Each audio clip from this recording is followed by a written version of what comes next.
বাংলাদেশের রপ্তানি হ্রাস পাচ্ছে কেন? অর্থনীতির ভবিষ্যৎ কোথায়? বাংলাদেশের অর্থনীতির চালিকা শক্তি হিসেবে যেটি দীর্ঘদিন ধরে কাজ করছে তা হলো রপ্তানি। বিশেষ করে তৈরি পোশাক খাত, যেটি বৈদেশিক মুদ্রা আয় ও কর্মসংস্থানের অন্যতম বড় উৎস। কিন্তু সাম্প্রতিক সময়ে রপ্তানি আয়ে একটি স্পষ্ট ধস দেখা যাচ্ছে। প্রশ্ন উঠেছে, কেন কমছে বাংলাদেশের রপ্তানি?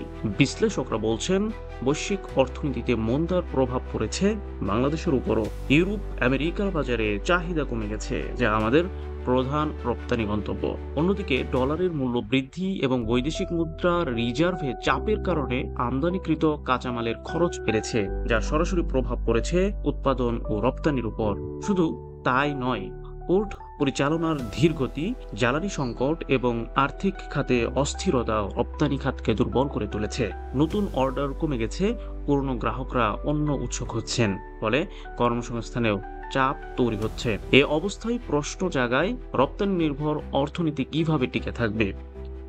বিশ্লেষকরা বলছেন, রপ্তানি খাতের বহুমুখীকরণ এখন সময়ের দাবি। শুধু পোশাক খাত নয়, আইটি, ফার্মাসিউটিক্যাল বা কৃষি ভিত্তিক পণ্যেও সম্ভাবনা খুঁজতে হবে। একই সঙ্গে লজিস্টিক্স ও উৎপাদন কাঠামো আরও শক্তিশালী করতে হবে। রপ্তানি কমে যাওয়া নিছক একটি পরিসংখ্যান নয়, এটি বাংলাদেশের অর্থনৈতিক স্থিতিশীলতা ও ভবিষ্যতের জন্য একটি স্পষ্ট বার্তা। আপনারা দেখছিলেন প্রতিদিন সকাল।